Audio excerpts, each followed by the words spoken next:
My son-in-law pointed at the yacht I bought with my late husband and sneered, "Don't touch my property." I didn't argue. I didn't even raise my voice. I simply slipped my phone from my pocket and made a call. His friends laughed, thinking I was an old woman overstepping, but I knew something he didn't. That yacht, the one he was parading as his crown jewel, still carried my name in ink the law cannot erase. The salt in the air stung my eyes, but it wasn't the wind. It was the weight of betrayal, heavier than the tide. Respect, I whispered to myself, is worth more than any yacht. He thought his arrogance was untouchable. He thought I would bow, like I always had. But beneath my silence, a storm was already gathering, and the papers in my safe at home would sink his pride deeper than any ocean. Have you ever been treated like a guest on something that was yours? Tell me in the comments. I was not born into wealth. Everything my late husband and I owned was built brick by brick, hour by hour, sacrifice by sacrifice. When people looked at the yacht, gleaming under the Washington sun, they thought of luxury. They thought of a life lived in ease. They didn't see the nights my husband came home with grease-stained hands. They didn't see me scrubbing restaurant floors long after the customers had left, my fingers raw from soap and bleach. That yacht was not a toy. It was not a status symbol. It was our dream, stitched together from decades of labor, loss, and love. We started with nothing. My husband worked in a small auto repair shop, earning just enough to keep food on the table. I worked 2 jobs, cleaning houses in the morning, waiting tables at night. Every dollar mattered. I still remember the clink of coins as we counted change on the kitchen table, deciding whether to pay the electric bill or buy medicine for our daughter's cough. We chose the medicine. The lights could wait. Over time, we built a small restaurant of our own. It wasn't fancy, just a family diner tucked into a corner of town. But we treated every customer like family. My husband manned the grill. I worked the register. Our daughter did her homework at a booth in the back, falling asleep on textbooks while I brewed late-night coffee for truckers. The diner became our life. It swallowed our time, our strength, our youth. But it gave us something we never had before: stability. And slowly, painfully slowly, it gave us savings. We didn't spend on ourselves. I wore the same winter coat for 15 years. My husband drove a rusty pickup until the day it wouldn't start. But when our daughter wanted piano lessons, we found the money. When she dreamed of college, we tightened our belts and sent her to the best school we could afford. That was our way. We denied ourselves so she could have more. And when we finally had enough to dream a little bigger, we dreamed of the sea. My husband always loved boats, not for luxury, but for freedom. He'd say, "When I'm on the water, I feel like the world can't cage me anymore." The day we bought the yacht wasn't about showing off. It was about victory. It was about telling the world that 2 people who started with nothing could leave behind something shining. The yacht wasn't just metal and glass. It was memory. It was legacy. It was ours. But then my husband passed. It was sudden. One moment he was laughing. The next he was gone. A heart attack, the doctor said. Years of hard work had worn down the strongest man I'd ever known. I stood by his grave with my daughter beside me, her hand trembling in mine, and I made a vow that day. I would protect everything we built, for him, for us, for her. For years I kept that vow. I took care of the diner until I was too old to run it, then sold it and lived modestly. I visited the yacht often, sitting on the deck, listening to the waves slap against the hull. It was like hearing his heartbeat in the water. And even though I lived simply, I made sure my daughter never wanted for anything. Weddings, birthdays, down payments, she asked. I gave, because that's what mothers do. They break themselves to keep their children whole. Then she married him. At first I wanted to believe he was a blessing. My son-in-law came dressed in fine suits, speaking with smooth confidence. He smiled like he owned the world, and my daughter's eyes sparkled when he held her hand. I thought maybe she'd found someone who would cherish her, protect her, give her the kind of love my husband had given me. But shadows began to show.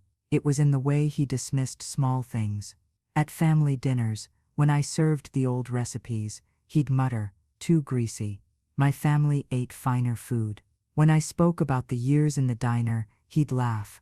Well, thank God times have changed.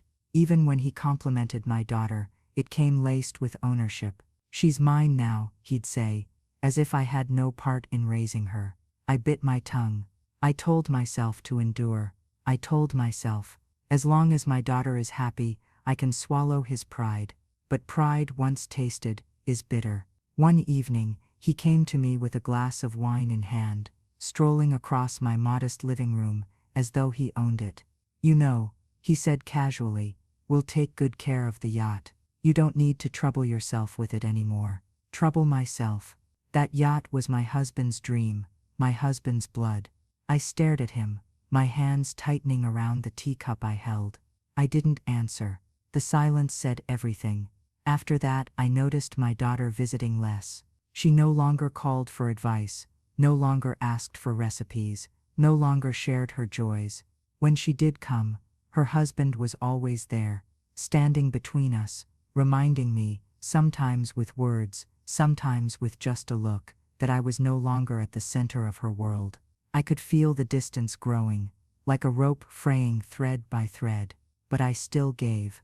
When they wanted help with a house, I wrote the check. When they wanted a car, I signed the papers. I told myself, family comes first. Always, yet with every gift, their gratitude faded.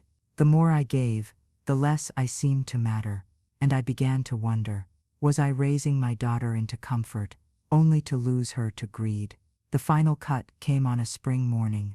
I walked down to the marina, as I had many times before. The air was crisp, the gulls loud. I could smell salt and oil in the breeze. But when I reached the dock, I froze. There he was, my son-in-law, standing tall on the yacht, a glass of champagne in his hand, surrounded by his wealthy friends. He was showing off the boat, as if it were his personal kingdom. And when I stepped forward, his smile sharpened. "Don't touch my property," he sneered. My property.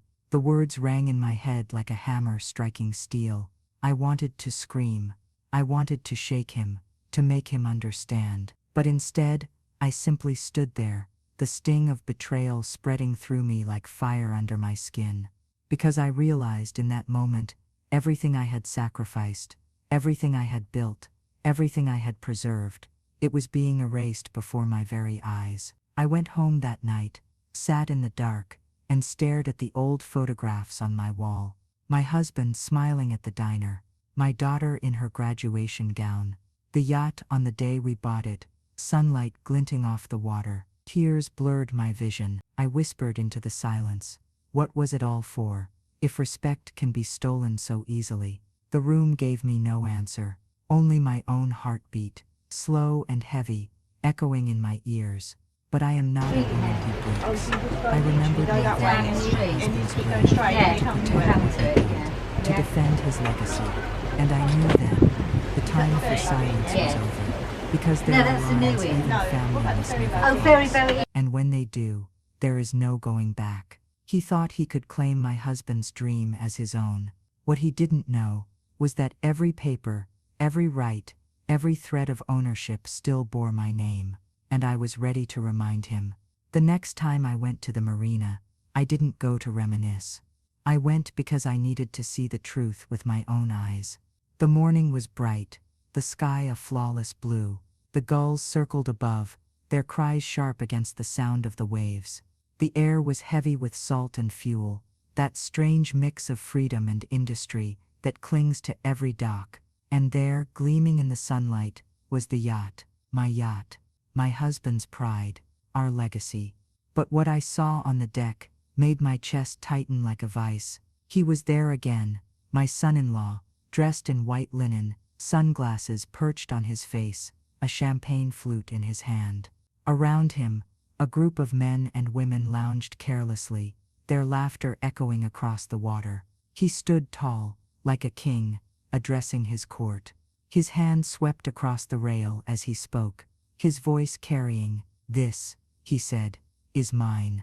My yacht, Finest vessel in the marina. Costs more than some people's homes. Laughter erupted from his friends.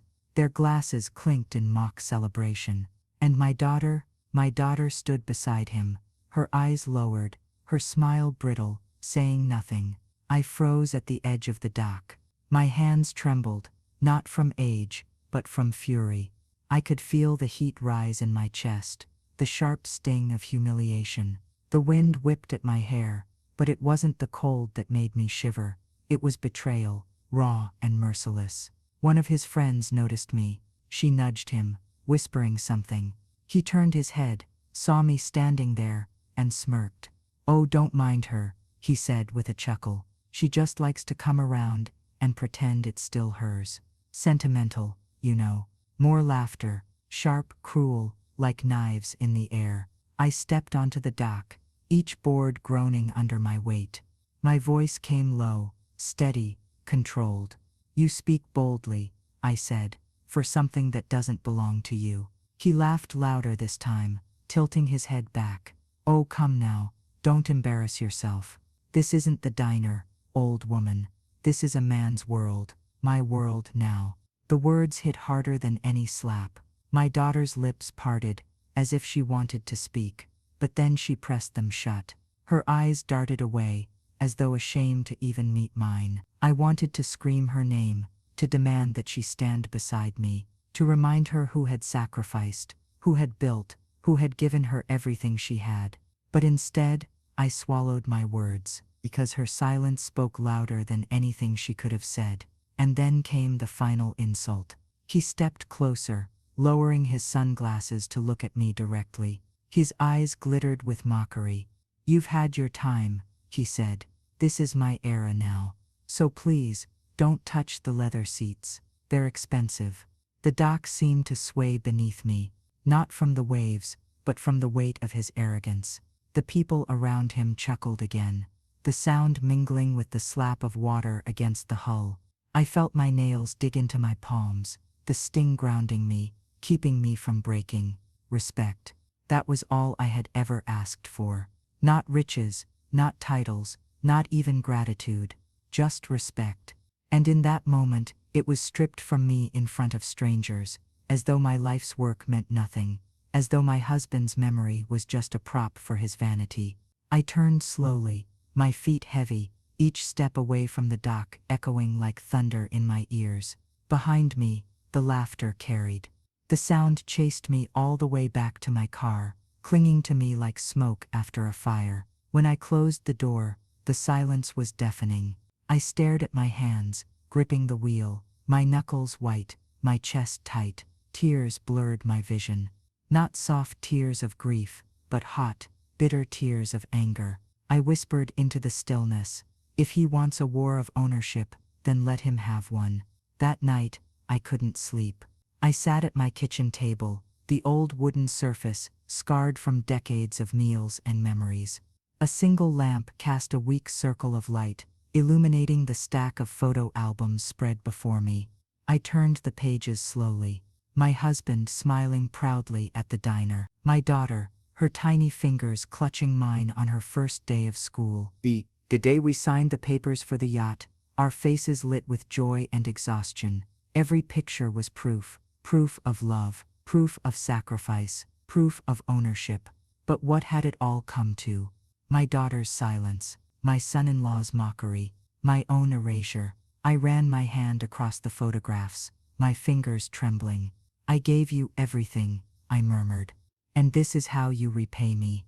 The words hung heavy in the air, unanswered.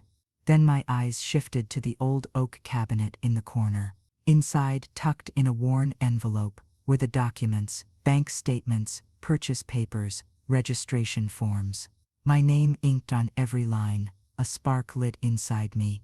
Small at first, but growing. He thought he had won. He thought his arrogance was law. But the truth was stronger. I stood, walked to the cabinet, and pulled out the envelope. The papers were yellowed at the edges, but the words were still clear. Ownership, legal, binding. Mine. I pressed the envelope to my chest, closing my eyes. I could almost hear my husband's voice again, calm and steady. Protect what we built, he had always said. And I knew then, I would. But this wasn't just about documents, this was about dignity. The betrayal cut deeper than any financial theft. It was the betrayal of respect, of family, of legacy. My son-in-law had reduced me to a ghost, at the edge of my own story. And my daughter had let him. That night, as the clock ticked past midnight, I made a silent promise. I would not be erased, I would not be mocked, and I would not walk away from the dream my husband and I had bled for. Days passed, but the fire in me only grew. Each time I passed the marina, I saw the yacht gleaming in the sun, a monument to my husband's dream, and a stage for my son-in-law's lies. Each time I heard the echo of his words, "This is my era now," I felt the sting sharpen. And each time I remembered my daughter's silence, the wound deepened. But I didn't act in haste. No, I let the silence build. Because sometimes, silence is sharper than any scream. I started to plan. I revisited the marina quietly, unnoticed. I spoke with the staff, asked subtle questions, learned the schedules, the rules, the gaps in his charade. And the more I learned, the stronger my resolve became. Because behind his arrogance was ignorance. He didn't know the truth. He didn't know the strength of the foundation beneath my feet. And when the time came, I would not just take back the yacht. I would take back my dignity, in a way he would never forget. But betrayal has a way of testing you again and again, before you strike. One evening, I received a call. My daughter's voice was soft, hesitant. "Mother," she said, "we're hosting a party on the yacht this weekend. You should come." For a moment, I almost believed it was an olive branch. That she wanted me there, that she still valued me. But then her voice faltered. I could hear the hesitation, the weight of his shadow pressing over her. And I knew this was not an invitation. This was a performance. I agreed, but inside, my heart hardened. If they wanted a show, I would give them one. Because nothing stings more than betrayal witnessed in silence, except betrayal revealed in truth. And the truth was on my side. He thought laughter would silence me, but what I carried in my hands was heavier than his pride. The truth. And soon the world would hear it. The night after that humiliating scene at the marina, I didn't sleep. I sat at my kitchen table, the old clock ticking on the wall, each second sounding louder than the last. My son-in-law's words echoed in my head. This is my era now. His laughter rang sharper than the gulls, and my daughter's silence, that silence was heavier than any storm. But beneath the pain, something began to stir. The truth, not rage. Not grief. The truth, something colder. Resolve. The truth. The oak cabinet again, my hands steady this time. Inside was the worn envelope, the one that carried the weight of truth. I pulled out the papers, spreading them across the table like cards in a game he didn't even know he was playing. The bill of sale. The truth. The insurance policy. Every line bore my name, written clear and firm. It was mine, legally. Historically, unquestionably. I ran my hand across the ink, the paper rough beneath my fingertips. I whispered to the empty room. You paraded your arrogance in public. But I will strip it away in public too. The first step was certainty. I needed to know that no detail had slipped away over the years. The next morning, I visited my attorney. He was an old friend of my late husband, a man who had handled our affairs for decades. His office smelled of leather and dust, the shelves heavy with books no one read anymore. He looked up from his desk as I entered, his brows rising. The truth. It's been a while. We set the papers before him. I need to be sure, I said. He adjusted his glasses, flipped through the documents slowly. The truth. Silence stretched as he read, line after line. Finally, he looked up.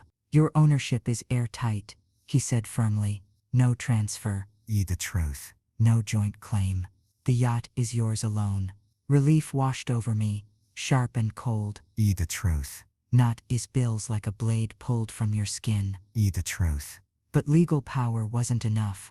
If I struck too quickly, it would be dismissed as family bickering. The truth. If I struck too quietly, The truth. it would be brushed aside. No, it had to be undeniable. The truth, it had to be public. I needed him to be humiliated with the same arrogance he used to humiliate me, so I planned. First, I went back to the marina. The staff knew me. They remembered my husband, The truth, remembered the years we docked the yacht there together. The dockmaster, a man with sun-browned skin and calloused hands, greeted me warmly. see you in a while. He said. I nodded. I need a favor. The truth, His eyes narrowed, but he listened. the truth, explained. Carefully, The truth, calmly, every detail of the situation. the truth, Stallion with each word. That's low. the truth. He placed the documents in front of him. From this day forward, no one steps onto that yacht unless my name clears it. The truth, the truth, the truth, the truth, the truth. Each second step was timing. Second step was timing. I needed to know when his pride would be at its peak, when the fall would hurt the most. So I waited, quietly, watching. The truth, the truth, the truth, the truth. Ipsel's bone so bade. The truth, the truth, Itsel's planning, a grand party on the yacht. the truth.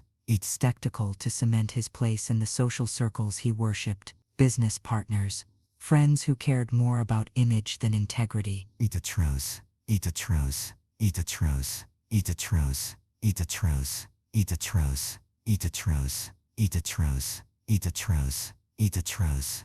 I contacted the marina's legal counsel, ensuring they had a copy of my ownership documents on hand. Saeed even contacted The county office, double-checking that the registration was current and undisputed.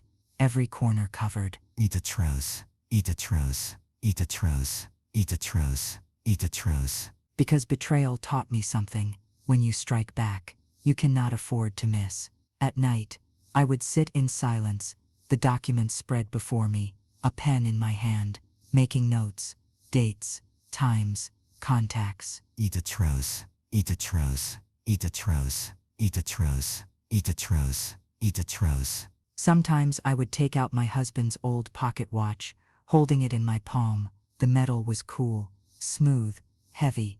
I would hear his voice in my memory, protect what we built, and I would whisper back, I will. The truth, the truth, the truth, the truth, the truth, the truth, the truth, the truth, the truth, the truth, the truth, the truth, the truth. Eat the truth, eat the truth, eat the truth, eat the truth. At which you'd get along with him, she said softly. It would make things easier. My heart clenched. Easier for who? She didn't answer. Her silence was louder than any words. I looked at her, the daughter I had raised, the child I had sacrificed everything for, and I realized she was too far gone, at least for now, so I told her what she didn't want to hear. Respect is not a burden. It is the minimum. If he cannot give it, then I will take it. Her face hardened, and she left without another word. The door closed behind her, and the sound echoed like finality. I turned back to my notes, my papers, my plan. I did not waver, because this was no longer about her. This was about me, about my husband, about the dignity no one had the right to strip from us. And the day was drawing closer. The morning of his party, I stood at the marina before the sun had fully risen. The water was calm, the surface like glass. The yacht gleamed, decorated with banners and lights, ready for the spectacle. I could already hear the faint hum of staff preparing, the clatter of glasses, the rustle of linens. I placed my hand on the hull, cold beneath my palm. This is ours, I whispered. And today, he will know it.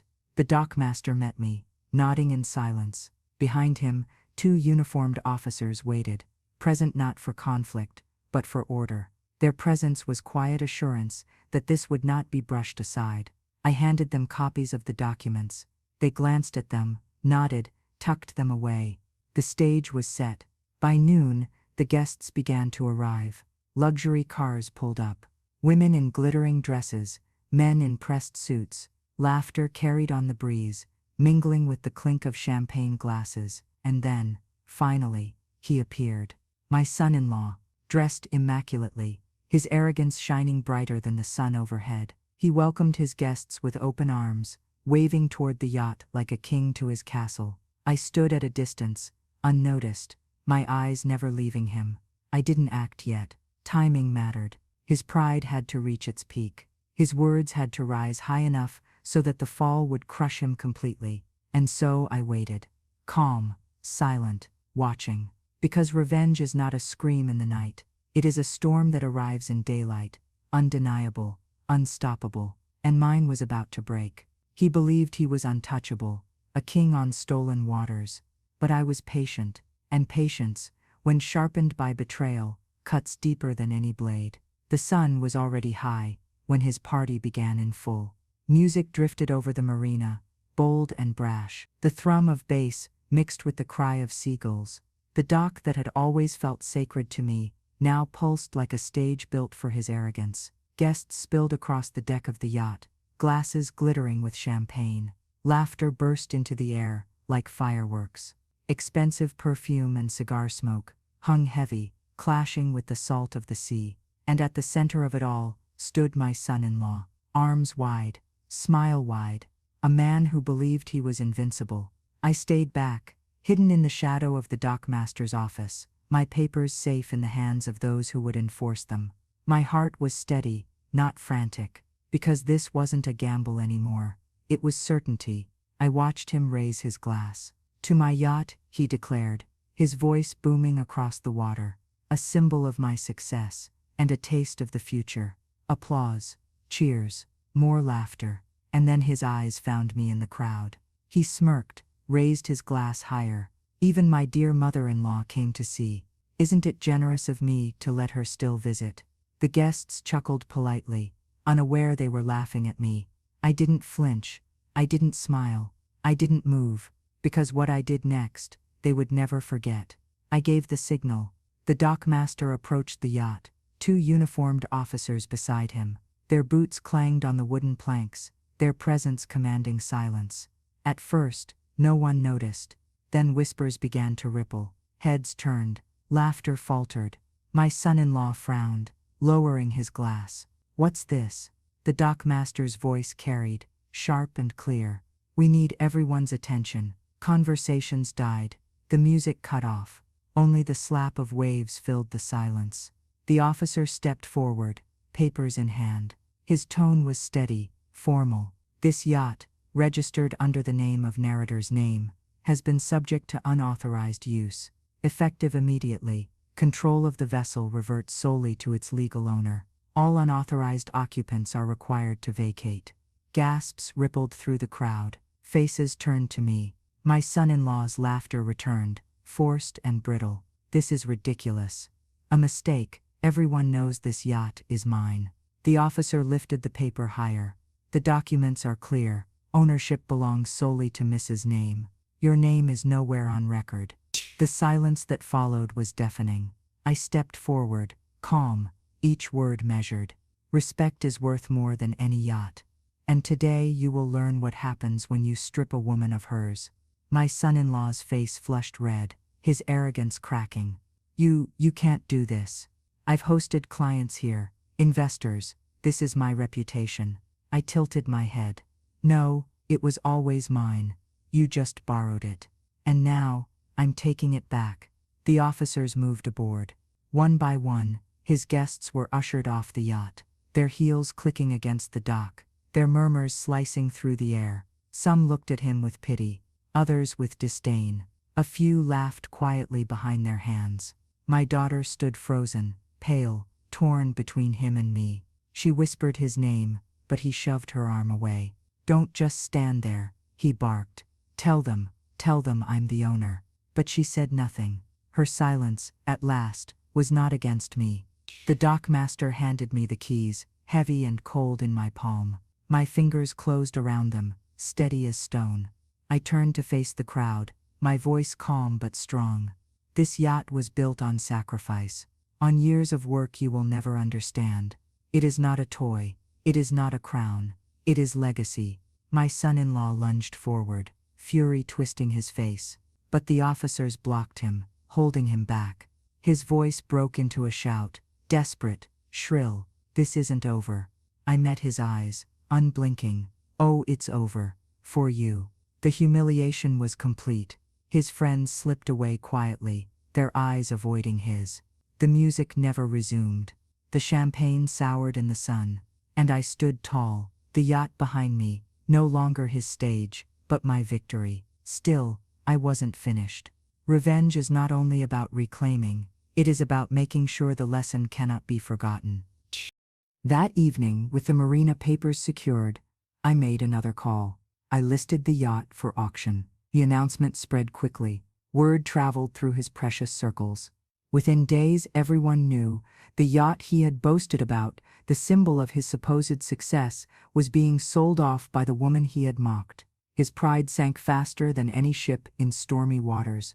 At home, my phone rang endlessly, some calls from friends, others from strangers who had heard the story. A few even called me a hero, but the one call that mattered never came.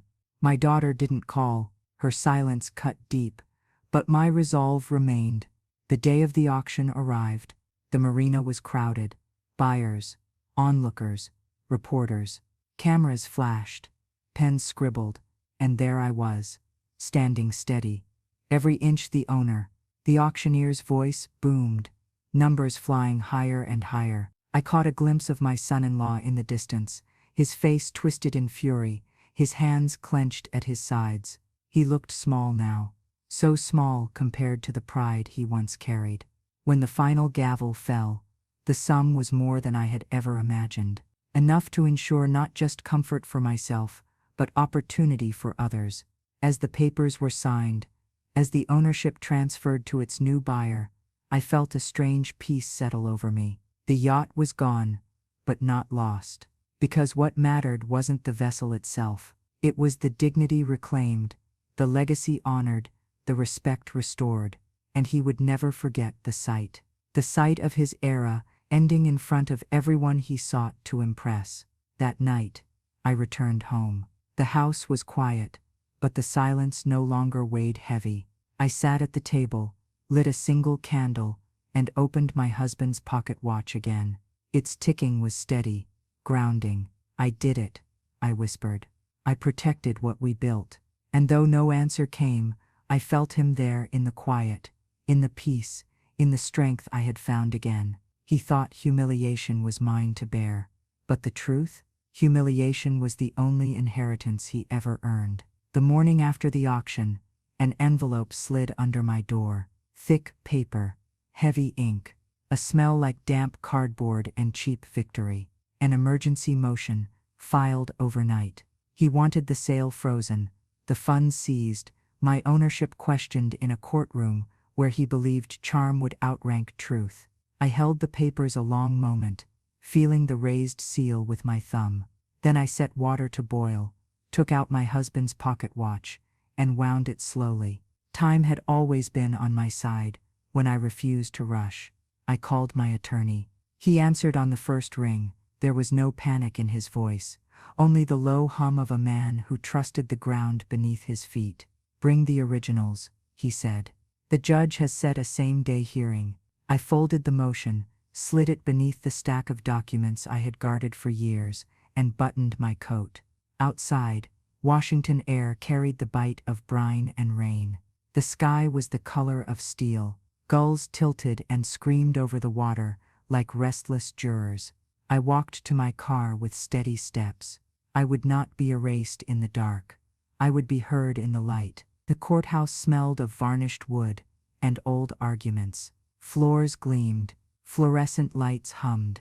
Every footstep echoed down the corridor like a metronome marking each decision I had made to get here. He was already there, standing near the double doors, dressed in a suit that tried too hard. His jaw worked as if he were chewing secrets. His attorney whispered to him, fast, confident. My daughter stood a few feet away, hands twisted together, eyes rimmed red. She didn't meet mine. Not yet. I passed them without stopping. My heels clicked once, twice, 3 times across the threshold, and the courtroom swallowed me whole. Polished benches, a flag hanging heavy in the still air. The judge's bench raised like a shoreline above a dark sea of wood. I took my seat at our table. My attorney laid out the files, paper against oak, truth against noise. The bailiff called for order. We stood. The judge entered, face unreadable, movements precise. A gavel fell once, and the sound traveled through the room like a wave hitting rock. His attorney rose first. He spoke with a smooth voice and a careful smile. He painted pictures of confusion, of family misunderstanding, of verbal agreements made in kitchens where nothing was recorded, but everything was implied. He said my mind was failing. He said I had forgotten a private promise to gift the yacht to my daughter's husband as a gesture of trust. He said the auction was a rush, an ambush, an act of cruelty. He slid a page toward the clerk, a printout of an email, a screenshot, not a source. My name typed neatly at the bottom, a message confirming transfer. A murmur rose behind us, soft as wind through a graveyard. I watched him present the lie like a silver coin he thought would buy the world. I did not blink. When he finished, the judge turned to me. Mrs. Name, the judge said. Your response. I stood. My voice was not loud. It did not need to be. I began with the beginning, not the insult on the dock, not the laughter pressed into my skin like a bruise. I began with the papers we had signed, the year we bought the yacht, the registration filed the day we moored it at the marina, the insurance that had named me primary, always primary, never joint. I moved like tide over stones, steady, clear, certain. Then I lifted the email they had offered and let the light strike the pixels. A screen capture is not a contract, I said. A screenshot is not a signature. Here is my email address. Here is the one on this page. One letter is wrong. I laid down my originals. Thick stock, blue ink, raised seals that did not smear under breath or sweat. The judge leaned forward. Chain of custody, she asked. My attorney answered before I could. He named dates. He named filings. He named the year my husband died and the day I renewed the registration in my own name, because I had promised him I would protect what we built. The courtroom grew still. I could hear the faint, tired whir of the fluorescent lights, the rustle of a sleeve, a cough swallowed back by a stranger who did not want to make a sound in the presence of something final. His attorney tried again. He said we had benefited from the son-in-law's improvements. He said image is value. He said the parties assumed. Assumed is not law, I said. Assumed is not respect. The judge asked my daughter to step forward. She moved like a shadow, thin and slow. She took the witness chair, and the wood creaked beneath her small weight. The oath sounded hollow and holy at once. Did your mother ever tell you she was giving your husband the yacht? My daughter stared at her hands. No, she said, voice barely air. She said it belonged to her, and Dad. She said it carried his name. She said it was a promise. The room tilted. Not physically. I was steady. But the balance of things shifted back to where it had always belonged. His attorney rose again, desperate now. He asked about dinners, about parties, about access. He tried to turn hospitality into surrender. My daughter shook her head once. She looked at me. Finally. I'm sorry, she whispered. Her eyes found mine, and something in her face cracked. The hard mask of convenience falling to the floor soundless and complete. The judge asked for the marina's records. We provided them. Slip rental agreements. Access logs. Notices posted the week of the party restricting entry to owner only. Copies of the dockmaster's statements, dates stamped, initials clear. We provided the auction paperwork, the timeline, the bids, the deposit wired and the funds, held pending this hearing, not because we feared losing, but because we respected the process my husband had believed in all his life. Respect for the process is respect for the people bound by it, I said. The judge held my gaze a long moment. Then she turned to him. Sir, she said, do you understand what perjury is? He blanched. His mouth opened and closed like a fish risen too fast from deep water. I did not look at him. I looked at the seal on the wall, gold and heavy, and I thought of the day we signed the first paper with our names side by side. Not his name, my husband's and mine. The judge's gavel struck once. Motion denied, she said. Ownership affirmed. Funds released to Mrs. Name. Sanctions will be considered. Council will confer on costs. The sound traveled through me like thunder followed by rain. A bench creaked. A breath released. Someone muttered, "Well, there it is." I closed my eyes for the time of one slow inhale and one slower exhale. It was not triumph. It was relief, stripped of sweetness. On the courthouse steps, weather broke. A weak sun burned through thin cloud. The flag whipped, then settled. Reporters clustered like gulls spotting bread on the pier. He pushed through first, face tight, a mask of rage stretched too thin. His attorney tugged his sleeve, whispering about statements, about optics, about waiting until the crowd thinned. He shoved the hand away. "She's senile," he hissed to a camera. "This is theft by a bitter old." I stepped into view then, not because I loved the attention, but because silence in the face of slander invites rot. The microphones turned as one, a field of metal flowers tipping toward the light. I spoke softly. Respect is not a luxury. It is a duty. You cannot build a crown from someone else's bones. No shouting, no gloating, no long speeches. A reporter asked what I would do with the funds. I looked past the lenses to the sky where a single gull rode an updraft like a scrap of paper that refused to fall. "I will build something that feeds people," I said. "Not egos." Cameras flashed. Another reporter asked about family, about my daughter. I let the question hang until it lost its appetite. "Real family respects you," I said. "Not just your money." The words landed with a soft thud that felt heavier than stone. He lunged toward me then. Not physically, officers were near, but with words meant to wound. "You ruined my career," he spat. "You made me a joke." I met his eyes. "You did that yourself." I only turned on the light. His face flushed. He looked around as if the crowd would save him. No one moved. The judge's order had traveled fast. Phones buzzed in pockets. Screens lit with the text of a denial that made his summer of boasting look like a child's chalk drawing before the tide. My daughter stood to the side, hands flat against her coat as if pressing herself back into the fabric. She did not move toward me. Not yet. But she didn't move toward him either. That night, the house felt different. Not larger, not brighter. Just quiet in a way that did not accuse me.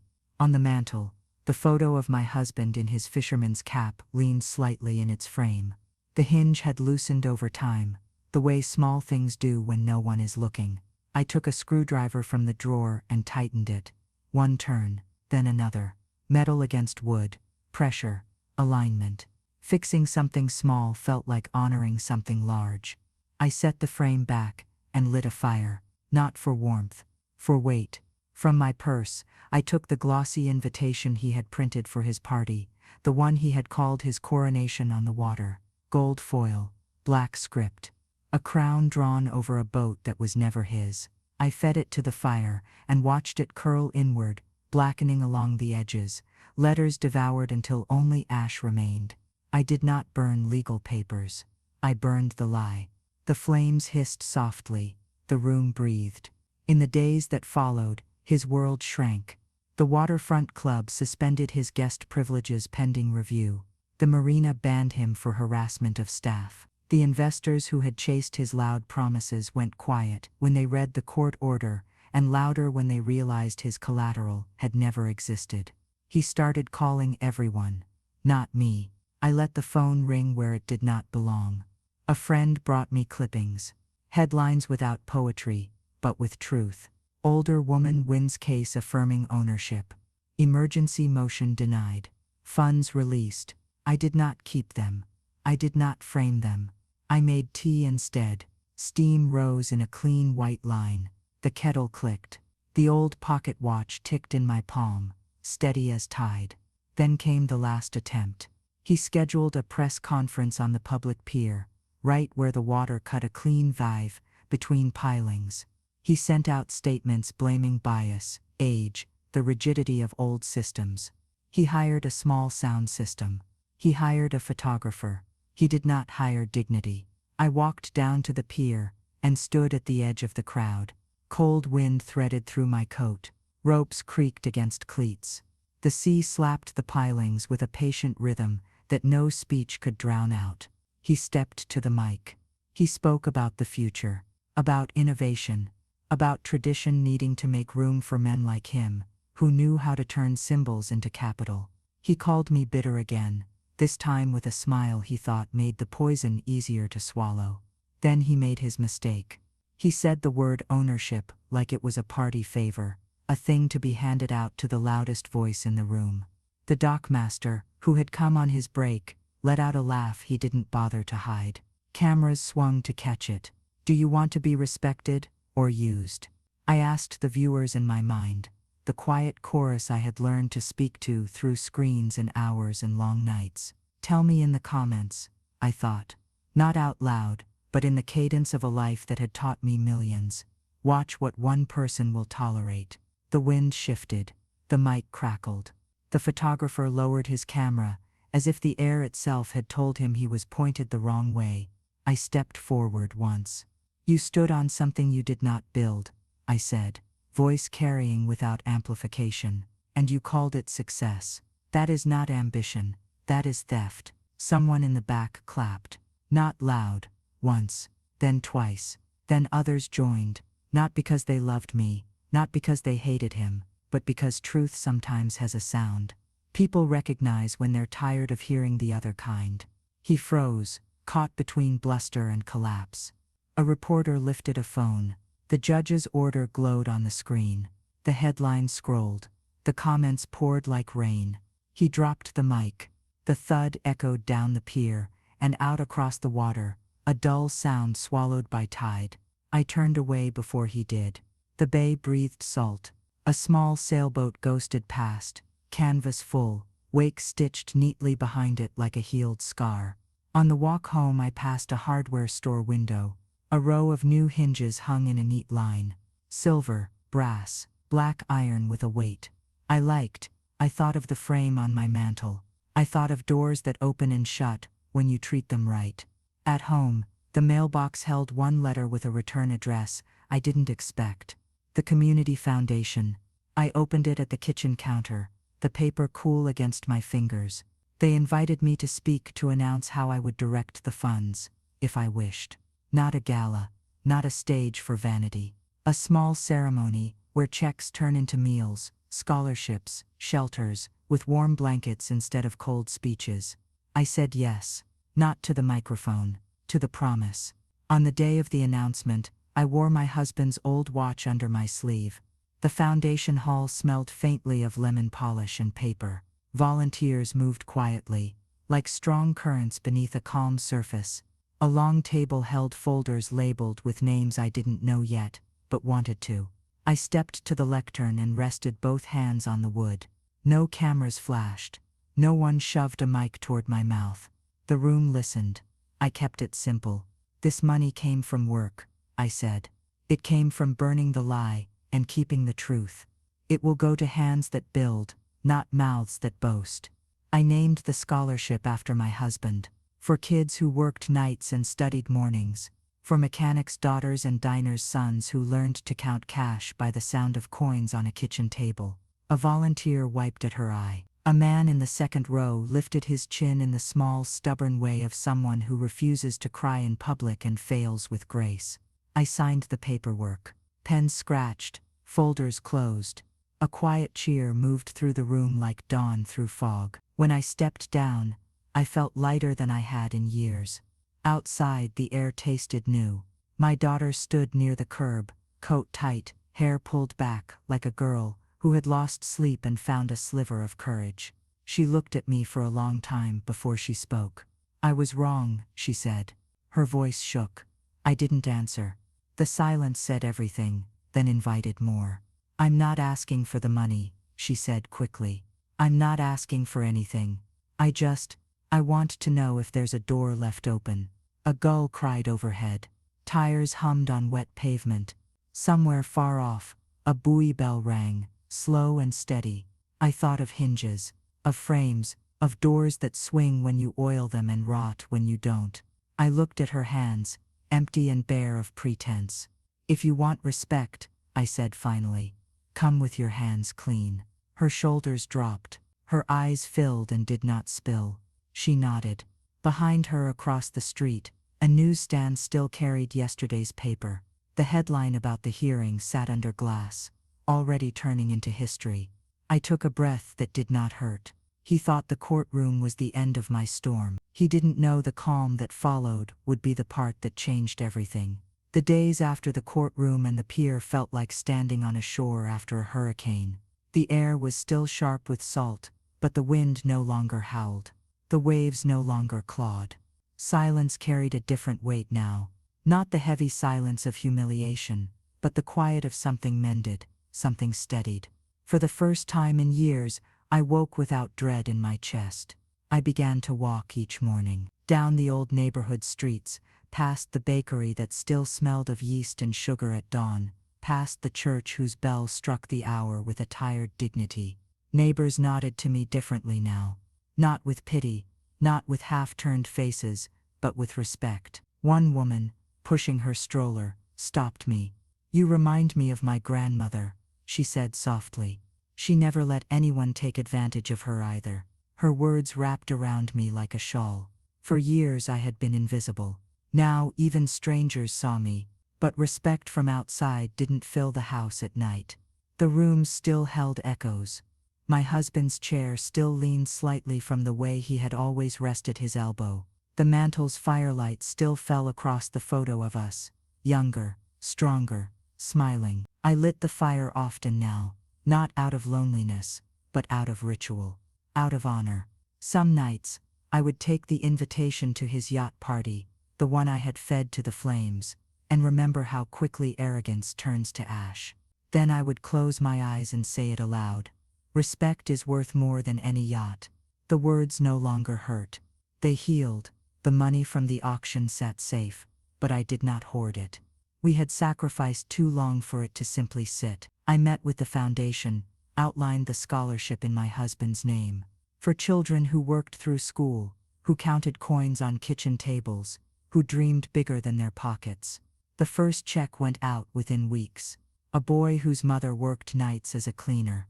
His letter arrived soon after, his handwriting uneven but proud. I will carry his name with me, he wrote. I will not waste this chance.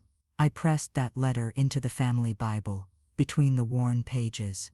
It felt like a new chapter had been sewn into an old book. But peace is not just found in giving.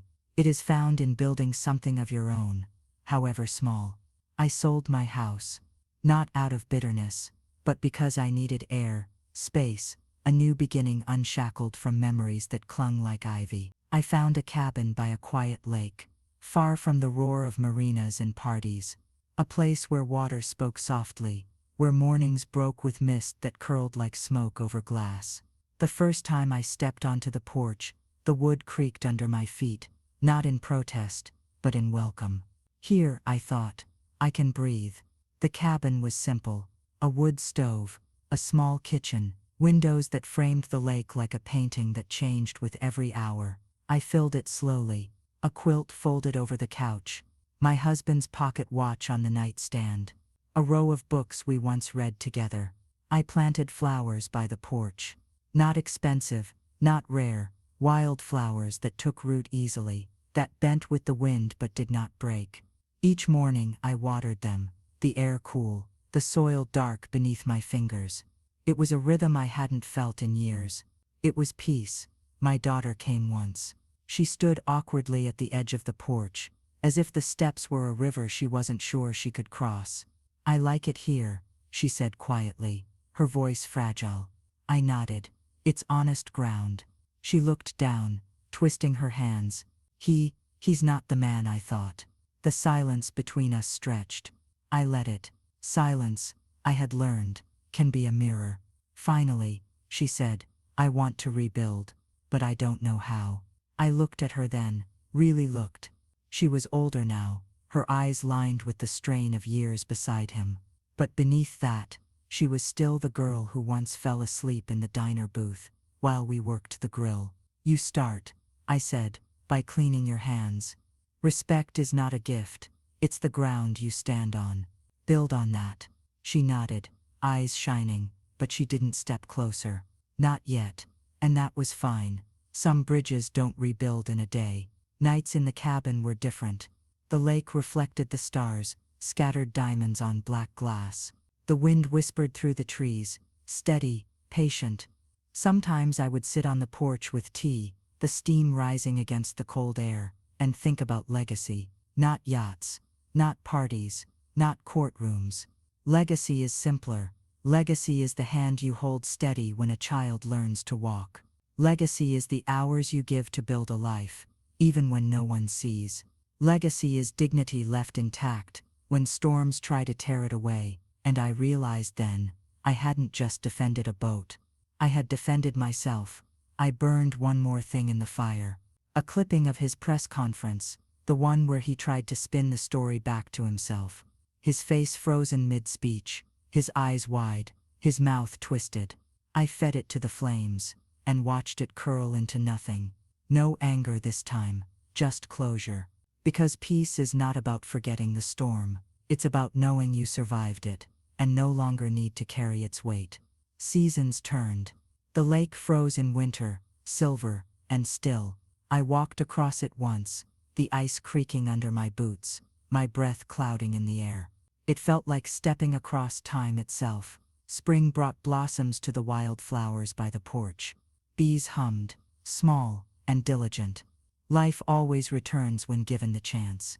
Summer painted the lake in blue and gold, and I swam once, feeling the water wrap around me, heavy and clean, like arms pulling me back to freedom. Fall brushed the trees in fire.